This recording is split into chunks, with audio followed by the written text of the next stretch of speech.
भगवान आदित्य की कथा। ऐसे भगवान सूर्य नारायण जो सब कुछ देने वाले हैं, सब कुछ देते हैं। रोग को मिटावे, दुख विपदा घटावे तू। तुम्हारे लिए मैंने एक सवैया तैयार किया है। रोग को मिटावे, दुख विपदा घटावे तू ही। तेरे ही प्रताप से धरती टिकी रहती है। ये पंक्तियां तो किन्हीं और की हैं, उनकी पंक्तियां मैं यहां से गा रहा हूं। एक आध सवैया बनाया है। रोग को मिटावे, दुख विपदा घटावे तू यूं ही। तेरे ही प्रताप से धरित्री टिकी रहती है। बंध्या के बालक होए। ये सूर्य भगवान की कृपा है। भगवान सूर्य नारायण क्या क्या दे देते हैं। रोग को मिटावे, दुख विपदा तू घटावे ही। तेरे ही प्रताप से धरती टिकी रहती है। बंध्या को बालक और अंधन को आंख देत। अष्ट सिद्धि नवो निधि संग लगी रहती है। इतना ही नहीं, तू ही है अनादि नित्य अविचल अविकारी देव। तेरे ही प्रभाव से यह सृष्टि सब चलती है। धर्म अर्थ काम मोक्ष चारों पुरुषार्थ का स्वामी एक तू ही सूर्य। ज्योति तेरी सदा जलती है, ज्योति तेरी सदा जलती है। ऐसे भगवान भास्कर हैं। बजरंगबली हनुमतलाल जी के भी गुरुदेव हैं, जिनके बिना तो कुछ संभव नहीं है। तुलसी को भी गमला को अंदर रख दीजिए, सूर्य की किरण नहीं मिलेंगी तो वो भी सूख जाएगी। आपको मालूम है ये घुटनों की, कमर की जो ये बीमारी है, ये इतना दर्द है। ये दर्द क्यों पनप रहा है? सूर्य का प्रकाश नहीं मिलेगा, कैल्शियम की कमी आ जाएगी। कैल्शियम की कमी आ जाएगी तो गांठों में गैप हो जाएगा, जोड़ों में, और गैप हो जाएगा तो वहां दर्द चालू हो जाएगा। बाजारों में भी मकान ऐसे खरीदे जाते हैं, ना धरती अपनी होती ना छत अपनी होती, बीच में लटके हैं। अब धरती ना मिले तो कम से कम छत तो मिल जाए। ना धरती मिलती ना छत मिलती, अब प्रकाश कहां से आवे? फ्लैट में फ्लैट फंसे हुए हैं, वहां तो विंडो भी नहीं है, खिड़की भी नहीं है कि सूर्य भगवान की किरणें भी उतर के आ जाए। मैं आप सबको आग्रह पूर्वक निवेदन करना चाहूंगा।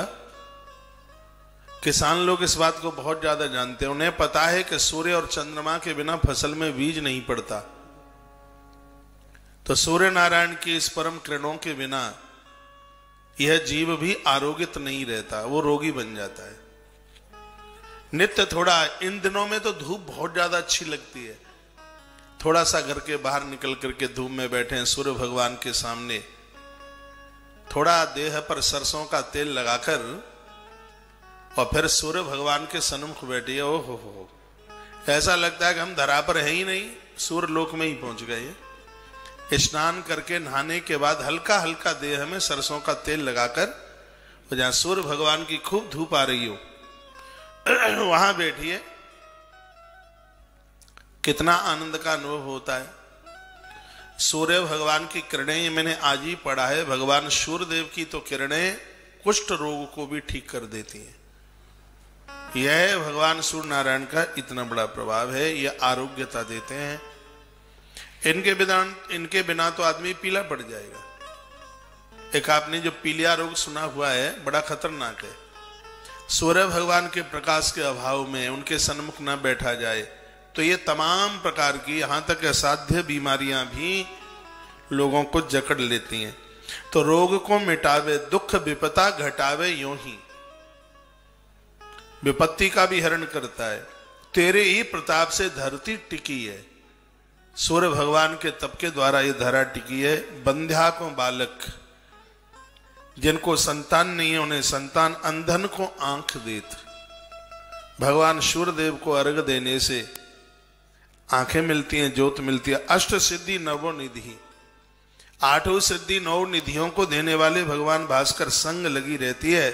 तू ही है अनादि नित्य अविचल अविकारी देव। इसके अंदर कोई विकार नहीं है। तेरे ही प्रभाव से यह सृष्टि सब चलती है। धर्म अर्थ काम मोक्ष, चार पुरुषार्थों को देने वाले आप हैं स्वामी, एक तो ही सूर्य ज्योति तेरी सदा जलती है। ऐसे भगवान सूर्य नारायण, ऐसे भगवान सूर्यदेव, जिनके लिए जितना भी कुछ कहा जाए उतना कम है। कल से कथा आरंभ हो चुकी है और आज सूर्य पुराण की कथा का दूसरा दिन है। धन्य है आप इतने लंबे समय से इस कथा को सुनते सुनते और आप बोर नहीं हुए हैं। संख्या घटी नहीं है श्रोताओं की, जितना हुआ है बढ़ा ही है, ग्राफ बढ़ा है। नहीं तो 9 महीने बहुत ज्यादा होते हैं, आदमी बोर हो जाए। हर रोज नई बात सुनने को मिली, किसी भी पुरानी बात को रिपीट नहीं किया गया। कथा में इतना आनंद आया। और भगवान ने कहा भी था, उन्हें जब पूछा था कि भगवान आप कहां रहते हैं, तो कथा में जो रोते हैं, कथा में जो हंसते हैं और कथा में जिनको नाचने का मन करता है, मैं उनके हृदय में रहता हूं। ये भगवान के शब्द थे। और मुझे लगता है कि इन कथाओं में कभी कभी आपकी आंख में आंसू आ भी जाते होंगे। मेरी तो आंखें सूज जाती हैं रोते रोते। और कभी कभी तो उस चैप्टर में यह लगता है कि हम उसी पात्र के पास पहुंच गए हैं जिसकी कथा चल रही है, ऐसा लगता है। कल कोई प्रसंग था, ऐसा लग रहा था कि मैं पहुंच गया कुरुक्षेत्र और कर्ण मेरे सामने ही है। वो कथा के माहौल में ऐसा कुछ हो जाता है। और परमात्मा ने कहा कि मेरी कथा में रोना आवे, नाचने का मन करे, रोम रोम फड़के, तो ये पहचान है कि उस श्रोता के हृदय में मैं जाके बैठ चुका हूं। क्योंकि जब वक्ता कथा कहता है तो भगवान कहते हैं मेरी आंख के आंसू बंद नहीं होते, मैं रोता हूं। लव कुश ने कथा सुनाई थी राम जी को और राम जी बैठे बैठे रोते रहे थे। और रामायण में भगवान बोले भी है, खुद उन्होंने कहा, अरण्यकांड की चौपाई है, मम गुण गावत, मम गुण गावत पुलक शरीरा, मम गुण गावत पुलक शरीरा, मम गुण गावत पुलक शरीरा, गद गद गिरा बहनीरा, मम गुण गावत पुलक शरीरा, मम गुण गावत पुलक शरीरा, गद गद गिरा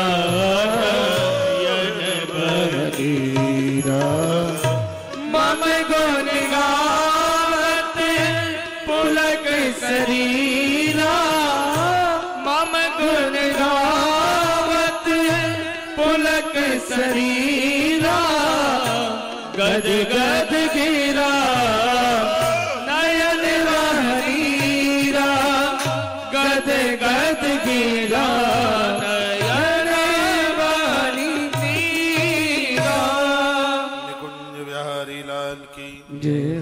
यूट्यूब चैनल पर भक्तों ने पूछा है कि महाराज जी आप कैसे हैं। मैं बहुत अच्छा हूं, मैं बहुत बढ़िया हूं। आपकी प्रसन्नता में मेरी प्रसन्नता है। कभी मेरी निगाह पड़ती है, आपके मैसेज भी पढ़ लेता हूं। एक भक्त ने लिखा है कि आज सुबह 6 बजे की कथा में आप भक्तों ने संकल्प किया है, योग के 8 अंग में पहला है यम, दूसरा है नियम। तो अभी तक यम की चर्चा हो रही थी, आज चर्चा नियम से आरंभ, नियम की चर्चा आरंभ हुई है। उसमें कोई न कोई नियम होना चाहिए। तो आज यूट्यूब और फेसबुक पर सुनने वाले भक्तों ने सुबह नियम लिया है कि हम ये रोज करेंगे, जैसी कथा सुनेंगे तो सबसे पहले लाइक करेंगे वीडियो को। तो भक्त ये लिख करके भेज दिया है, आप अपना नियम भूल तो नहीं गए हैं, लाइक कीजिएगा वीडियो को। धन्यवाद है आपके लिए, बहुत बहुत धन्यवाद। मुझे तो ध्यान भी नहीं था ये कहने के लिए, आपने ध्यान उठवाया।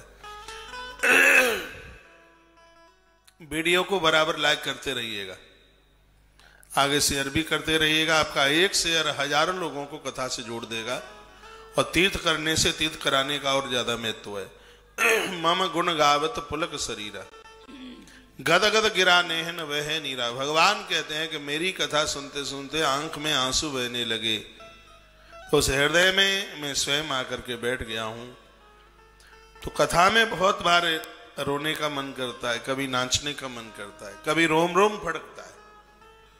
यही तो कथा का आनंद है। यह आनंद तो स्वर्ग में वैकुंठ में भी नहीं मिलेगा, क्योंकि वहां कथा नहीं है। मृत्यु लोक में यह आनंद है। और भगवान सूर्यदेव की कथा सुन रहे हैं, जिन्होंने पूरी सृष्टि को प्रकाश दिया है। निरोगता इन्हीं की कृपा के द्वारा मिलती है, क्योंकि औषधि के मालिक हैं इनके पुत्र। आज ही कथा में आप सुनेंगे, सूर्य भगवान के द्वारा अश्वनी कुमारों का जन्म हुआ। एक बार मैया घोड़ी बन गई थी, संज्ञा माता, आगे कथा में आप सुनेंगे। तो भगवान सूर्य घोड़ा बन गए, अश्व बन गए। तो दोनों के माध्यम से एक पुत्र ने जन्म लिया, अश्वनी कुमार। 2 पुत्रों का जन्म हो गया था, अश्वनी कुमार, और वह औषधि के मालिक बने हैं। इसलिए भगवान सूर्यदेव की कृपा से कोई रोग आता नहीं है, इसलिए नित्य सूर्य भगवान को अर्घ दिया करें। कुछ बातें, ये सूत्र आपके बीच में मैं रख रहा हूं, सुनने में बहुत अच्छे लगेंगे। वैदिक काल से ही भगवान सूर्य की उपासना का उल्लेख मिलता है। वैदिक काल से, वेद में है ना उनका मंत्र, यजुर्वेद का मंत्र है, रुद्राष्टाध्यायी के शायद 4थे अध्याय का अंतिम मंत्र होना चाहिए। आकृष्णेन रजसा वर्तमानो निवेशयन मृतम मृत्यंच हिरण्येन सविता रथेना देवो याते भुवनानि पश्यन्। ये वेद का मंत्र है। भगवान सूर्य तो वैदिक काल में पूजे जा रहे थे, जिसमें भक्तों ने कहा था कि भगवान आप हमारे तिमिर अंधकार को मिटाकर हमें आप ज्ञान ज्योति देते हैं। हे भगवान, हमारा मन सदैव आपके चिंतन में लगा रहे, ऐसी कृपा कीजिएगा। हम जल आपको समर्पित कर रहे हैं। यह जल आप संपूर्ण देवताओं पर, संपूर्ण देवताओं को आप समर्पित कर दीजिएगा। सूर्य भगवान धरती से जल उठाते हैं और मेघ के द्वारा वही तो बरसता है। कितनी बड़ी कृपा है भगवान की। और शायद आपको ये ना पता हो, पूर्व में आप सुन चुके हैं कि प्रलय के समय में भगवान सूर्य समाप्त नहीं होते हैं, नर्मदा मैया समाप्त नहीं होती। जब पूरी धरती पर पानी ही पानी होता है, द्वारा सृष्टि की रचना होती है, तो जितना जल है उस पूरे पानी को भगवान सूर्य नारायण ही उसको सोखते हैं। भगवान सूर्यदेव शोषण करते हैं। जिंदगी में से भगवान सूर्यदेव को निकाल दिया जावे तो जीवन अधूरा है ही नहीं। कुछ अधूरा क्या है? कुछ अधूरा, हाँ बिल्कुल सब अधूरा है। सूर्य को अर्घ देने वाले नहीं है जो लोग, उन्हें पूजा पाठ नहीं करते, नेक्स्ट जीवन में, अगले जन्म में वह आंखों के बिना पैदा होते हैं। आप कितने भी कार्य में व्यस्त क्यों नहीं हैं, सूर्य भगवान को नित्य अर्घ दीजिए। हम तो अपने जीवन में भगवान सूर्य को अर्घ देते रहे और उसी का प्रसाद आज हमें मिल गया है कि देश इतना बड़ा है, दुनिया इतनी बड़ी है। भगवान सूर्य नारायण ने अपनी कथा के लिए दास का चुनाव किया है। मैं इतना प्रसन्न हूं, इतना गदगद है। छत पर चढ़कर उन्हें सूर्य को अर्घ देता हूं, भगवान को बैठ करके यह लगता है कि हम उनसे बात कर रहे हैं। मैं उनको धन्यवाद देता हूं, कहता हूं प्रभु तुम्हारी कितनी बड़ी कृपा है। इतनी बड़ी कृपा है भगवान सूर्य नारायण की, सबके ऊपर है, आपके ऊपर भी है।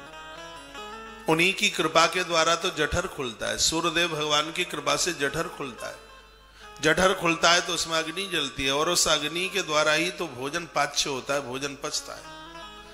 नहीं तो लोग उबासियां लेते रहेंगे, डकारे लेते रहेंगे, भोजन पचेगा नहीं। बहुत लोग कहते हैं हमारा मल साफ नहीं होता है, पेट जकड़ जाता है। अब सूर्य भगवान के सन्मुख बैठिएगा, आप देखिए, उनकी कृपा का अनुभव कीजिएगा, आप उनको अर्घ दीजिएगा। मैं बहुत आग्रह पूर्वक यह निवेदन कर रहा हूं कि भगवान सूर्य नारायण की कृपा से एक नहीं हर समस्या का समाधान होता है। मांजनी ने हनुमान को यह बात कही थी और वही बात मैंने आपके बीच में रखी है। वैदिक काल से भगवान सूर्य की उपासना का उल्लेख मिलता है। सूर्य को वेदों में जगत की आत्मा और ईश्वर के नेत्र कहा गया है। ईश्वर के नेत्र है। उस कामदेव को किसने जला के राख किया? आप बता सकते हैं किसने जलाया? जो भोलेनाथ के सन्मुख जो कामदेव गया था, वो उसको किसने जलाया? जब सेवती सर नयन उघारा, ओ जब सेवती सर नयन उघारा, चितवत काम भयो जल छारा। जब सेवती सर नयन उघारा, जब सेवती सर नयन उघारा, चितवत काम भयो जल छारा। जब सेवती सर नयन उघारा, जब सेवती सर नयन उघारा, चितवत काम भयो जल छारा, चितवत काम भयो जल छारा। शंकर ने तीसरी आंख खोली। महादेव की तीसरी आंख में भगवान सूर्य नारायण बैठे हैं और भगवान सूर्य देवता ने काम को जल करके राख कर दिया। बहुत याद से सुनिएगा, जो लोग भगवान सूर्य को अर्घ देते हैं उनके पास इतना संयम चल के आता है। भगवान सूर्य नारायण उन लोगों की आंख में आकर के बैठते हैं और ये प्राय महापुरुषों के पास में होता है। जब महात्मा किसी को दृष्टि डाल करके देख लेते हैं तो सामने वाले के पाप जल करके राख हो जाते हैं। गोस्वामी जी ने लिखा था कि संत दरस झिमी पातक डरई। साधु की दृष्टि में इतना प्रभाव है क्योंकि वो सूर्य को अर्घ दिए बिना रहते नहीं है। वो सूर्य को नित्य वंदन करते हैं, प्रणाम करते हैं, अर्घ देते हैं। जो भगवान सूर्य को पूजते हैं, सूर्य उनकी आंखों में आके बैठ जाते हैं। सूर्यदेव, क्या सुंदर बात कही है कि भगवान सूर्यदेव ये जगत की आत्मा है और परमात्मा का तो ये नेत्र है ही, ईश्वर का ये नेत्र है। और जब ये नेत्र खुलता है तब जीवन के विकार समाप्त हो जाते हैं। जिनको तुम ज्ञान ज्ञान कहते हो, ये ज्ञान भगवान भास्कर है। अभी और भी आगे आप बढ़िया अच्छी इसमें सुंदर सुंदर सूत्र सुनोगे। और मुझे तो यह लगता है कि यह कथा बच्चों के लिए, युवानों के लिए, वृद्धों के लिए किसी वरदान से कम नहीं रहेगी। पूज्य स्वामी विवेकानंद जी महाराज ने सूर्यदेव का बड़ा प्रचार किया था। वो हमेशा कहते थे कि अपने बच्चों को तुम्हें बुद्धिमान बनाना चाहते हो तो इनसे सूर्य भगवान को अर्घ दिलवाओ और हनुमान चालीसा का पाठ कराओ। उन्होंने बच्चों को यह संदेश हमेशा हमेशा दिया और उनकी बताई गई सार गर्भित बातें इस देश ने उसका बहुत बड़ा फायदा उठाया, आनंद उठाया था उसका। मैं उन स्वामी जी की बात कर रहा हूं जिन्होंने कोई अक्षर एक बार पढ़ लिया, कंप्यूटर की तरह वो फिट हो जाता था। उनकी मेमोरी ताकत बहुत जबरदस्त थी। पूज्य स्वामी विवेकानंद जी महाराज, भारत की ध्वजा को जिन्होंने पूरी दुनिया में लहराया, सूर्य भगवान के परम भक्त थे। जब जब उनके ऊपर कोई चर्चा की जाती है तब लोग सूर्य प्रणाम के लिए जरूर कुछ न कुछ बोलते हैं, सूर्य नमस्कार के लिए जरूर कुछ न कुछ बोलते हैं। यदि मेरी इस बात को कोई मुस्लिम भाई लोग सुन रहे हों और भी किसी धर्म के लोग सुन रहे हों तो भगवान भास्कर को तो वंदन प्रणाम आप लोगों को भी करना चाहिए। तुम भी उन्हें प्रणाम करें क्योंकि उसके बिना तो काम चलेगा नहीं ना किसी का। प्रकाश सबको चाहिए। तो एक बार पुनः ये बात मैं रिपीट कर रहा हूं कि भगवान सूर्य वेदों में कहा गया है कि जगत की आत्मा है और परमात्मा के नेत्र हैं। भगवान सूर्यमयी आंखों से ही आप भक्तों के ऊपर दृष्टि डालता है। इसलिए सूर्य भगवान को अपना खासम खास बना लो। और इनकी साधना बहुत सरल है। एक लोटा पानी मांगते हैं आपसे, सप्ताह में एक दिन व्रत भी इनका कर सकते हैं आप, आनंद आ जाएगा। अगली बात में निवेदन किया गया कि भगवान सूर्यदेव जीवन, स्वास्थ्य और शक्ति विशेष रूप से इन 3 चीजों को आपको प्रदानित करते हैं। सूर्य भगवान को अर्घ देने से अकाल मृत्यु नहीं होती। यह जीवन देते हैं और अच्छा जीवन देते हैं, अच्छे घर में जन्म देते हैं, संस्कारी घर में जन्म देते हैं।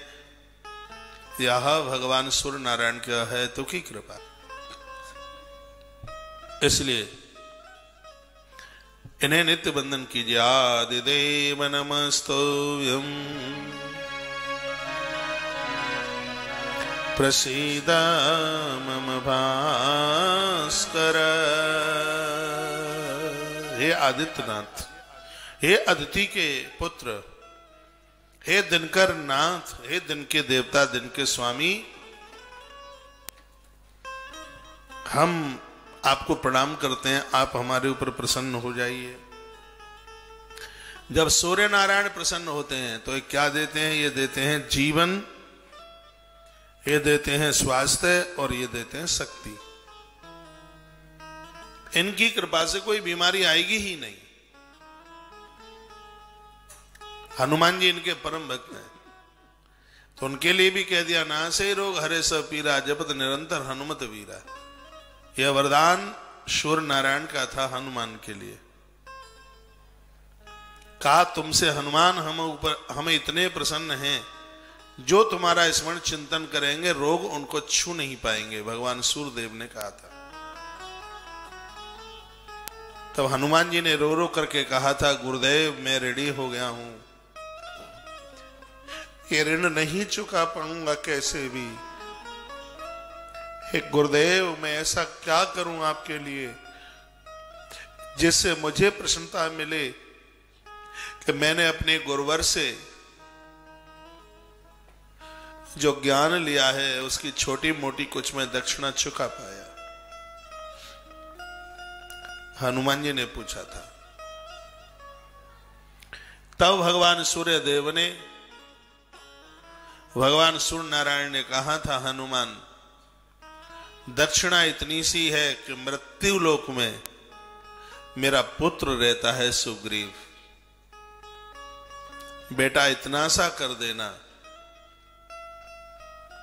मेरे पुत्र को तुम भगवान से मिला देना, ईश्वर से मिला देना, उसका ख्याल रखना, उसको अपने कृपा हाथ के नीचे रखना।